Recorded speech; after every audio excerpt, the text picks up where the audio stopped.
ओम ह्रीं अरहम इड़मोजिनाणम। जो बोलो जगत शांति विधाता 1008 श्री शांतिनाथ महास्वामी की जय हो, जय हो, जय हो। आज हम सभी धर्म तीर्थ के कर्ता षोडश तीर्थंकर, पंचम चक्रेश्वर, द्वादश कामदेव, 12वें रतिपति भगवान शांतिनाथ महास्वामी के जीवन को जानेंगे। आइए देखते हैं।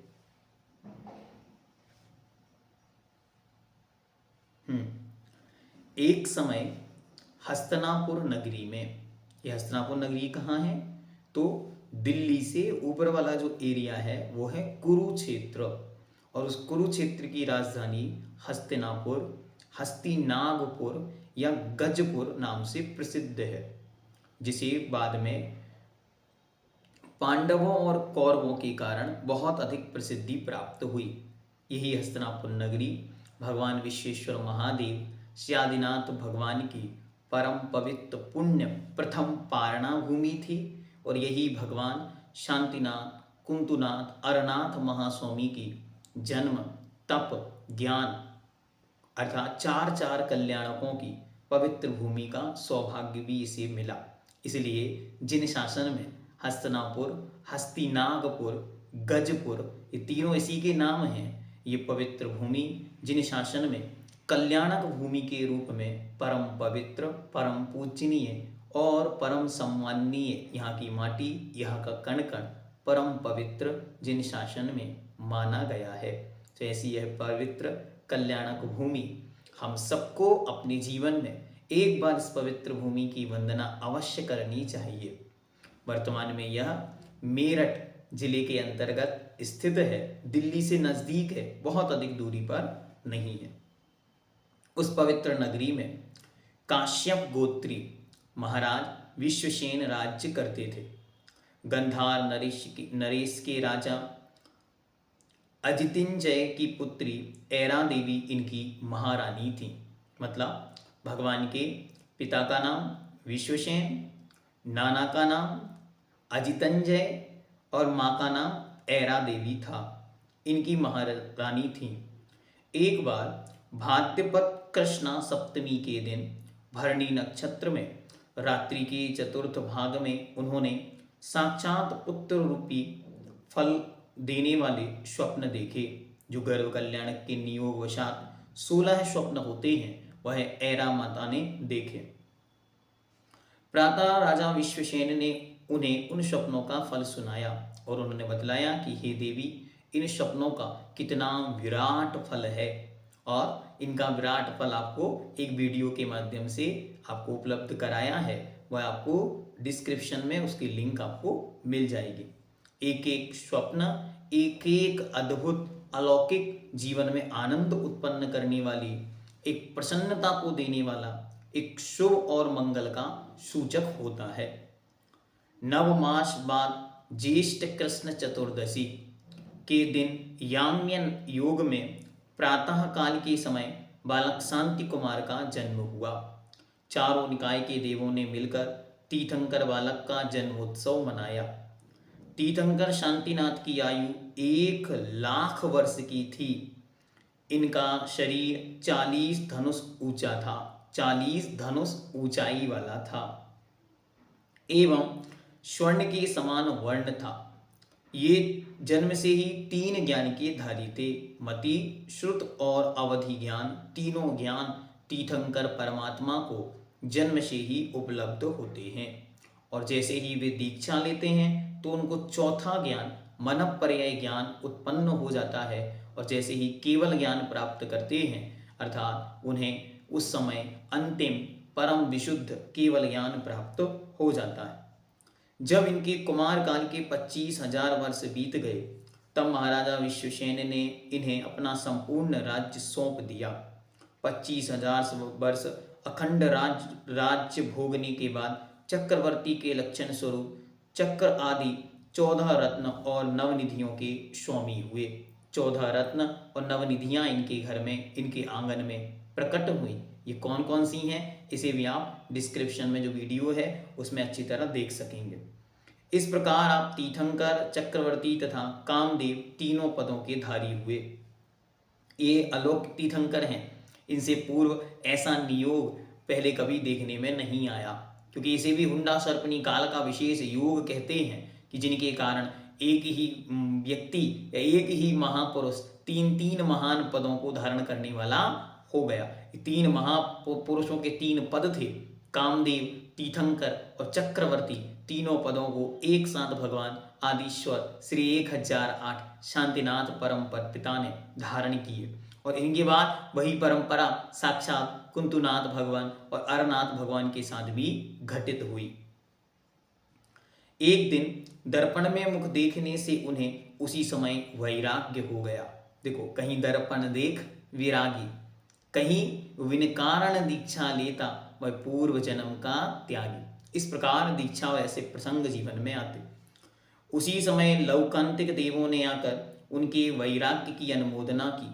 तब समस्त राजपाट त्याग कर सर्वार्थ सिद्धि नामक पालकी में आरूढ़ होकर सहस्त्र आम्र वन में जाकर, जहाँ 1000 आम के वृक्ष लगे हैं, मतलब हजारों आम के वृक्ष हैं, ऐसे सुंदर उपवन में जाकर उन्होंने वस्त्राभूषण का त्याग कर पंचमुष्टि केशलौंच किए।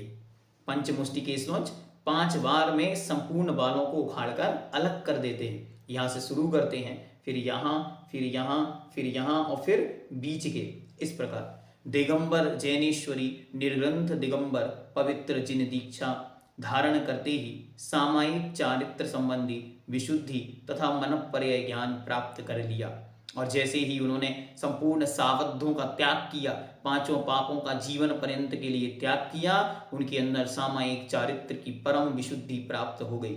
जो 5 प्रकार का चारित्र होता है उसमें सबसे पहला चारित्र होता है सामायिक, सबके प्रति समानता का भाव और अपने आप में संपूर्ण पापों का पूर्ण रूप जीवन पर्यंत के लिए त्याग कर देना, इसको बोलते हैं सामायिक चारित्र। ऐसी सामायिक चारित्र की परम विशुद्धि उनके उपलब्ध हुई, जिसके चलते उन्हें मनपर्य ज्ञान प्राप्त हो गया। ये मनपर्य ज्ञान क्या करता? ये मनपर्य ज्ञान दूसरे के मन में स्थित बातों को प्रत्यक्ष आत्मा से स्पष्ट जानता है। इसके बाद इनके साथ 1000 राजाओं ने भी मुनि दीक्षा धारण की थी।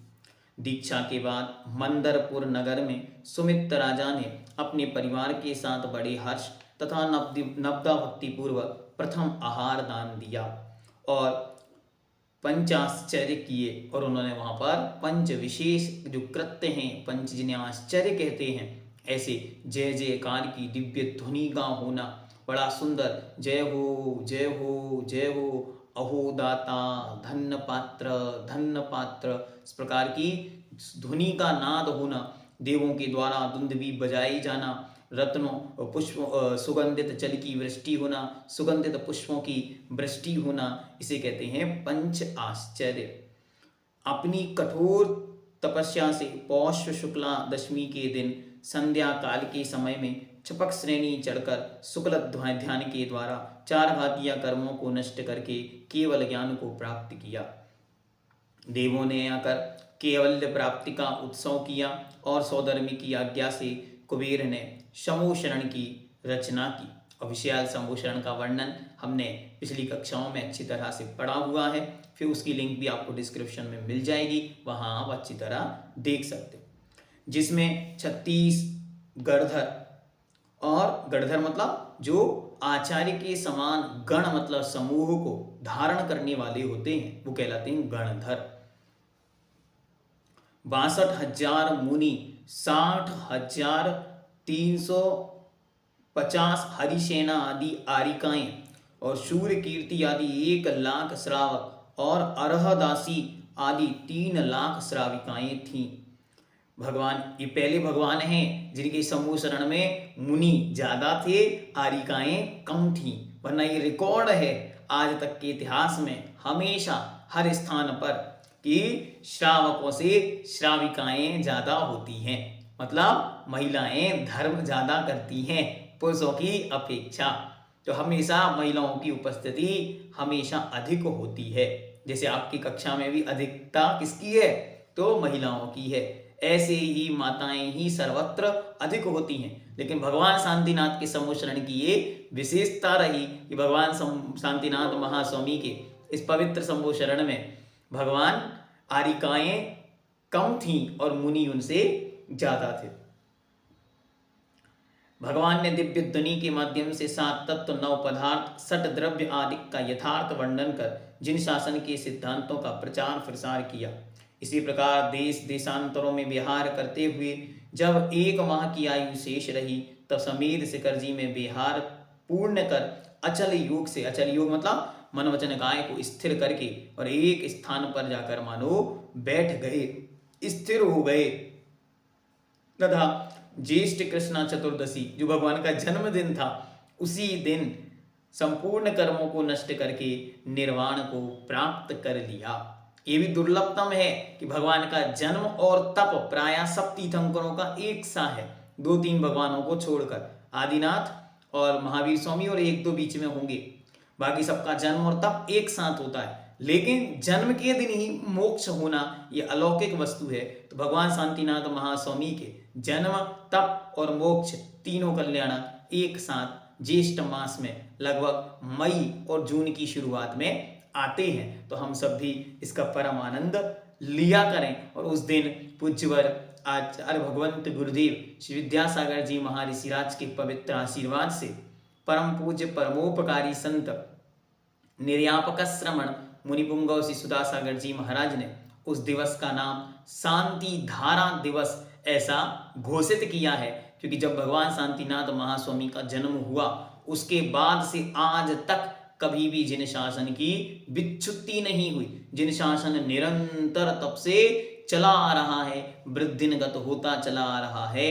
इसी प्रकार भगवान शांतिनाथ महास्वामी का यह जीवन चरित्र हम सभी ने अच्छी तरह से जाना। तो ज्येष्ठ कृष्ण चतुर्दशी के दिन संपूर्ण कर्मों को नष्ट करके और श्री समेध शिखर जी पवित्र सिद्ध धाम जो शाश्वत सिद्ध भूमि है, वहां पर कुंद प्रभ कूट से भगवान ने मुक्ति को प्राप्त किया और अनंत काल के लिए सिद्धों के अनंत सुख में अनंत सागर में जाकर भी निमग्न हो गए, लीन हो गए और सदा सदा के लिए वहां बस गए।